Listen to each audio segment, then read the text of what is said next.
Well, and all the stragglers out there, we're going to make this really fun. So if you hear our voice and you're enticed to learn more, come sit down. I'm Samira Panabaktiar. I'm the general manager of our media, entertainment, games, and sports industry at AWS. And I'm delighted today to be able to interview Hannah Elsaker from Adobe. So if you work in vector, image, audio, video, and it produces those things, it understands motion paths, it understands your brand identity. And so therefore, when you're working with a Foundry model, you are in a universe, right? You're in a branded universe. We're working with all the largest studios, some directors, producers who want those things, both for previs. Some are using it in a dailies process. And then obviously for the beauty VFX fixes at the end that when you're in a short time crunch, you really could use help with. I think that's incredibly important. And I want to come back and talk about some of the use cases specifically around AI native studios. I think for the audience too, it's important for you to know why we've asked Adobe to be here. Adobe is one of AWS's largest and most strategic partners. I believe at reInvent in December, which is AWS's largest technical conference, we had your CEO on stage with us. And I think as you hear about these products, like Firefly Foundry specifically, you can feel good and relative to understanding that a lot of that has been built on AWS, both in terms of our chipsets, as well as a multitude of different services. And it's one of the reasons that we like to go to market with Adobe in this fashion. And I think one other thing that's new at NAB this year for NAB, for one other thing that is new about AWS's presence at NAB this year is our real focus on content production at scale and how important it is for us to be able to provide a multitude of different partner services for our creatives. We have an entertainment loft here where we are showcasing our work with Prime Video, with Luna, and we've also made a targeted focus of bringing a multitude of different partners that focus on the creative space, whether it is synthetic tools for color grading or editing the content, or it's full-scale generative imagery. I think that's an important distinction this year about how we're showing up. Yeah, and I think we've optimized a lot of our creative tool set on AWS, and so it's optimized to run really efficiently there. You've been a really good partner to us, and the reason it's so interesting to talk here as well as at Summit, which is across the way, is that my belief is that you need very specific solutions for the media and entertainment business in the generative space. So things that are generalized and perhaps not tuned to understand, or not tuned on 16K or 16-bit, for color grading, is not really going to help someone who's trying to produce theatrical level quality output. Right. We're not in the memes and consumer business on this front. We're really trying to help people do their highest quality work. And that's where I think you'll see in the next year really a separation between generalized world models that might have general knowledge or very specific tuned models that understand the craft and the workflow you're in. I mean, creativity at that level is in our DNA. It is what we've been built on. And so that's a major focus for us going future. Well, I think that's a perfect segue. My understanding is you are opening the doors to third-party model integration. Can you talk about why and what that will look like in practice for those creatives? That's also part of my fun job as New Ventures is we did open up our ecosystem to third-party partner models, and that was about a year ago. We have 30 models available in GA, in our tools, Firefly, in Photoshop, in Premiere Pro, and that was really a request from the creative professionals who said, I don't want to leave my Adobe tools. So I don't want to be forced to decide between models. I would just like to have them all here in one place, especially in the pre-visualization process. So I did talk about nutrition labels. I do care very much about IP protection, but when you're ideating, maybe you want 4 or 5 different models to give you outputs for you to make sure you're exploring the whole canvas of ideas that you have in your sketchbook. And so we did bring in, partners, all partner models, for that. Now, moving on to Foundry, I think that's a different use case. And we are working now with certain partners to deep tune and have deep tune hooks. Google announced obviously that we were their only partner able to deep tune Veo models, and we have some other partners that we're also doing that with. That's really interesting. So I think that's a good segue to this notion of true AI native studios, I thought we could take a minute to unpack, like, what does that actually mean in practice? And what have you seen over the last 18 months relative to what's possible based off of that really bold claim to have a truly AI native studio? Maybe I'll be a little contrarian here. Okay. Because I mean, we work across a whole spectrum, and I said this yesterday, as well. This is a huge technology shift. This is like when the camera launched, right? And disrupted painting. And there was a rejection of that idea from painters in France who said it's killing painting. In the same time, it actually opened up a Cambrian explosion of styles there. Same thing actually with Photoshop. When we launched Photoshop, it was initially met with some rejection from artists because they felt like it was destroying crafts. Digital art, obviously, if you didn't learn Photoshop, you might have missed something called the internet, right, when that came out. So I think we're in the same phase. So I know we're all jumping to AI native studios, but we produce in a certain way. You all have workflows that you are living and breathing in. And first, the easiest thing is to adopt in the familiar. So there are things in the workflow, I call it the creative drudgery, that you may want AI to help you with, because that's not really high order strategic thinking or creative thinking. That's where I would say a lot of the really best studios, maybe they're not 100% AI, but they're AI forward, and they're looking to fix those parts. The two places that are the easiest to start, if you're not doing it, pre-visualization, like I said, is something you're always under budget on and under time crunch. That is an obvious place to start. VFX, vanity fixes at the end. The boom was in the shot. I didn't mean it to be. You're usually doing that highly manually. And I think this is where tuned models with AI are super helpful. How it helps in the day-to-day, the dailies of production is to come. The AI native studios are awesome because they are trying to create what I would say almost like the Hollywood lot of the future. What is the workflow of the future? And we work with, of course, a lot of those same directors that you do who are really pushing the boundaries on what the tools can do. Technology is changing week to week. And if you look at what the models could do a year ago, a lot of uncanny valley. We're getting better, less 6 fingers, better motion pads. We're still in early innings on that one.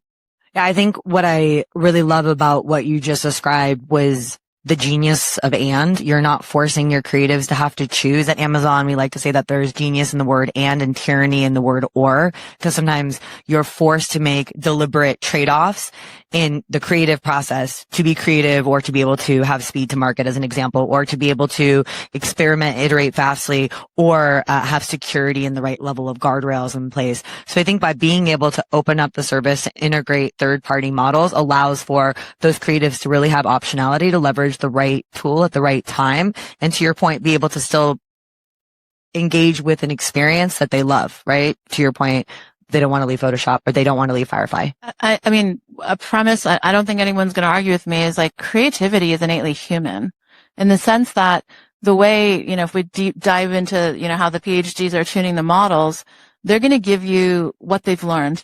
They can only go back in time and give you what they learned, and it's kind of at a normative average output level. So it's great for exploration, but the initial idea has to come from you. There's like an incredible artist that we worked with, Norman Teague, who's a furniture designer, right? Obviously he's making furniture. He's doing Obama's presidential library. And he was showing at MoMA, and he said, I want to try using AI in my ideation process, because he has hundreds and hundreds of ideas in the sketchbook, and he is limited in time and space. So he normally would explore 4 of those things. And he said with AI, and, he admitted it's actually my assistant who learned how to prompt, not me. But we can explore 100. And sometimes the hallucination, actually, he said, hey, I didn't think of that. Those things are interesting. So he coined this. He TM'd it, but I will borrow it, which is he views that AI is a search engine for his imagination. And I think that's a lovely way to think about it, which is creativity still sits with us. Creative choices still sits with us. But hey, I would take another paintbrush in my toolkit that can help me with that.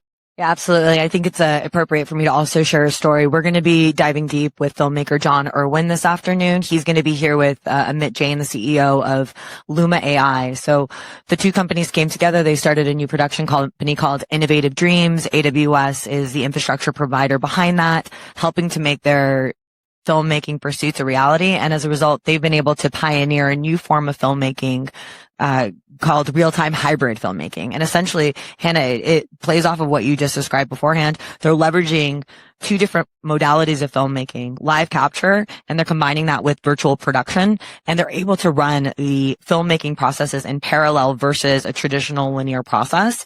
And they're bringing the editors onto the same sound stages as the actors, and they're producing the film in real time. And to our knowledge, it's the first time that anything like this has ever been done. And they're leveraging a multitude of different tool sets, creative tool sets, as well as model provider outputs to be able to cultivate something that is final pixel.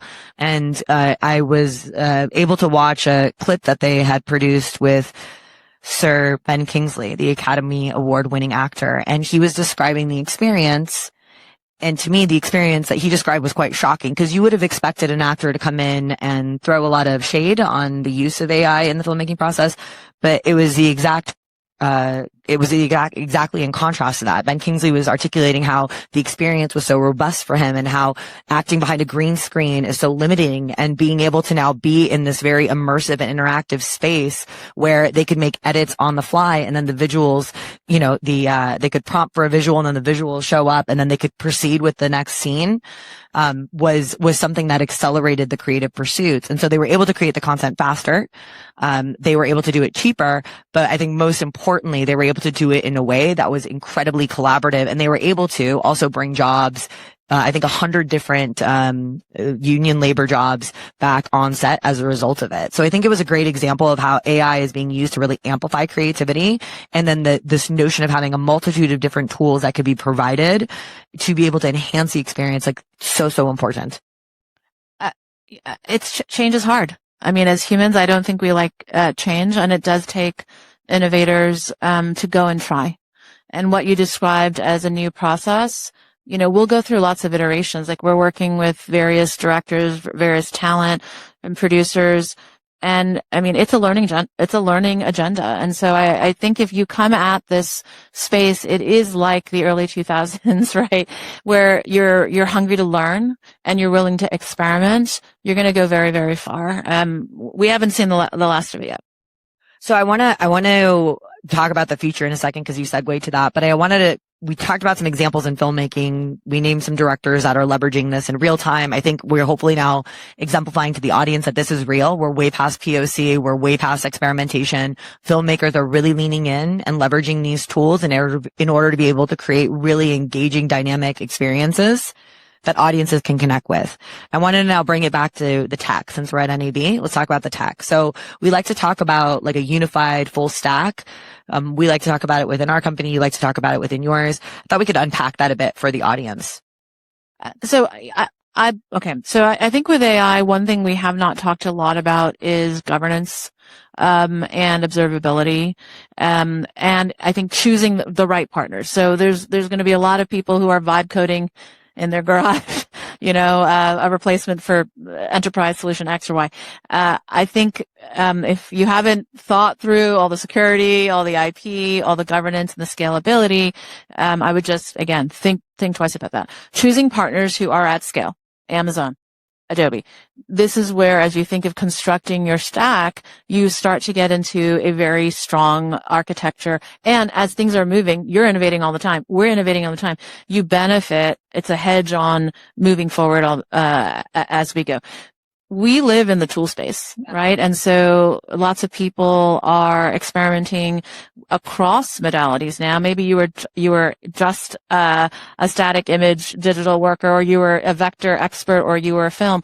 Actually, AI lets you move across those modalities in a better way. Obviously, we're optimized on to run on AWS as well. So that's kind of an interesting place where we're going with infrastructure. Yeah, I like that. And I think just to return the favor and articulate how we look at the unified stack, we want to be able to be in the business of providing choice to all of our customers. If they want to be able to leverage our chipsets in order to be able to build their own models, they can. We have Trainium and Inference, which are chipsets that provide very cost-effective price performance for both training and inference workloads. We also provide third-party chipsets like NVIDIA as an example for our customers who want to build on that stack as well. And then as you move up the stack, very similar to the example that you gave with Firefly Foundry, we have Amazon Bedrock, which acts as an API layer for you to be able to access hundreds of different foundational models with governance, guardrails, and security that you would expect from the world's largest and most broadly adopted cloud. And then on top of that, we have various generative AI applications that include services that can help with spec-based IDE environments for customers who want to vibe code and build out end product propositions as well as enterprise pursuits. But I think, in my opinion, and why we're here at NAB is also all of the partner applications that are built on us that can really help with those creative pursuits. So when I think of full stack, think about that everything that AWS offers plus all of the different incredible partner services that can be layered in to enrich the experience. So as an example, at the booth, we're demonstrating Comfy UI and the ability to be able to spin up multiple different artist workstations in real time. It's a great example of their applications running on our stack. We've got Adobe very much as a focal area there for creative pursuits. We've got examples there with Asteria, Moon Valley, as well as social department to also demonstrate how you can layer on that stack to be able to really focus on the end use cases that you care most about in content creation, as well as in distribution, as well as in monetization. So that's, I think, from an AWS perspective, how we think about the full stack and why the partner community is so important to helping us meet those use cases that matter most in the creative pursuits. I mean, I'm sure, in the media and entertainment space, this is part of our focus. This is what we are hyper tuning our tools to do. And we are moving forward, in the next generation of things like, one of the interesting things in Photoshop when we launched generative fill, fastest adopting toolset, which is a generative feature in the workflow because, hey, I don't want to push these pixels, and if you can put it right there on the flow. Premiere Pro as well, with generative extend, sometimes you're just missing that hair of a beat to line up and being able to extend the clip organically that looks very much in keeping saves an editor a ton of time. So it's an exciting time. I love it. I want to shift to skills. So we can take in two directions. I think we kind of touched on it a bit, but I think skills and roles are changing really fast. It's important for us to be able to preserve the creative pursuits. Any tips you would give relative to the audience on new skill sets that they should adopt or where you feel like we should lean in across Hollywood? And we haven't talked about agents. So we haven't. Go ahead.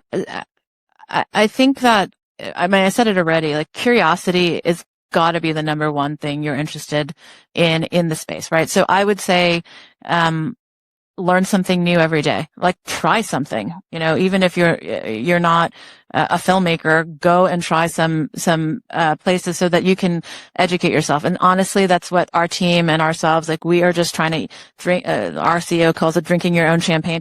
Try it as much as you can. That is what is needed in Hollywood right now. So I think having the conversation, we talked about a little bit of a gap on education. And that's why I bring up concepts like responsible IP, protection in AI, nutrition labels. Those are really important. And then agentic, I think, again, early stages. You mentioned Comfy and Node building. That is not new, right? Node and graph building workflows. But the idea that once you have a workflow that works deterministically, right, and then putting an agent against that, I would not put an agent against something that you want deterministic flows and then possibly, you get something different. But in certain workflows, like I shot this at noon, but I really need it in golden hour, those types of things are knowable. Again, if you have the models that are tuned at 16-bit to preserve depth.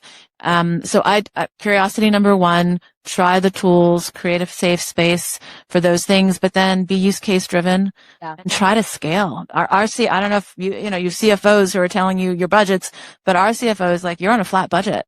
So you got to move from experimentation to scaling things and creating more efficiency and space for yourself. Well, I think that's, in my opinion, as we look forward across the next 12 months, I think that's going to be the most strategic unlock is the adoption of these agents to really allow for creatives to no longer focus on undifferentiated heavy lifting. So I think anything that is repetitive, that you have to consistently do, that like in your heart, you're like, oh, I don't want to have to do that again. Like those are perfect use cases for you to be able to deploy a team of agents to be able to solve for those actions. Now, we've been focusing on agentic workflows across QC as an example. So, for streaming, it's very easy to imagine. You typically have broadcast engineers who are watching for signal degradation or any type of quality control situations.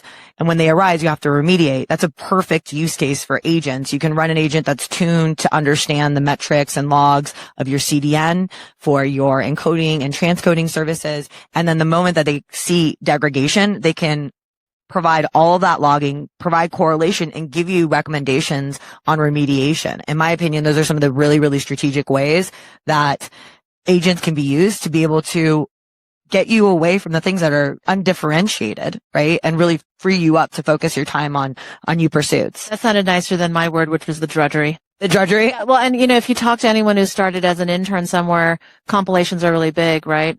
They would send an intern into the closet and be like, find the clips that all said 99 cents is a great deal. It's like, okay, feels like maybe an agent or AI could help you with that. Still need creative QA 100% in the process, but is that how you want to spend your intern days?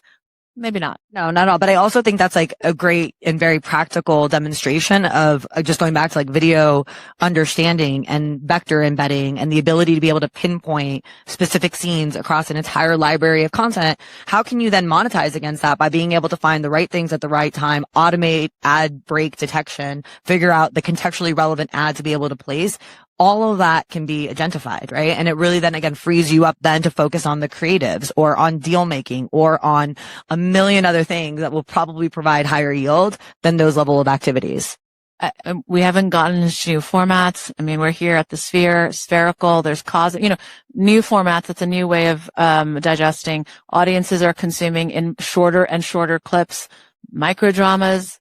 Yep. Not judging anyone. I watch them too. They're a thing. People like to throw shade on them, but they are a thing. Shooting for vert. $1 billion of ARR for companies like Real Shorts. Like that's not an experiment. Exactly. But shooting for vertical versus cutting for vertical. If you talk to directors, it is a very different craft to shoot for a vertical format. We want to spend our time thinking about those hard problems and storytelling, not on removing booms, in a clip and post. I love it. You just gave me like a tee up. I got to take it. So AWS launched AWS Elemental Inference, which is AI cheat code for you to be able to take content that's shot in horizontal or landscape and be able to automatically convert it into vertical feeds. It does it with 6 to 10 seconds of latency. So you can literally run a vertical feed live and parallel to an existing production. And it also provides AI clipping as well for your VOD-based assets if you want to be able to post them on social as an example. So to your point, like really focusing on how you can use AI for new formats, new viewing experiences is incredibly important. So Hannah, we've got like 3 minutes left. Got like 20 other questions we didn't get to. I'm going to leave it open for you. Like last words, words of wisdom, things that you're thinking about right now. What do you want the audience to hear? I think we're getting, I hope we're not actually talking about AI as a thing unto itself next year. Preach. So thinking about the workflow, I'm all focused on the workflow. I think a year or 2 years ago, we were all focused on models, which is important, but that is like at a base level. How does the work get done is the question. And of course, I started with the workflows of today. A lot of movie making, I think, is still like a legacy out of the Hollywood lot of the 20s. And so I think thinking about the workflow of the future, maybe it's not linear. We talked about this paralyzing things, will make more stories get greenlit.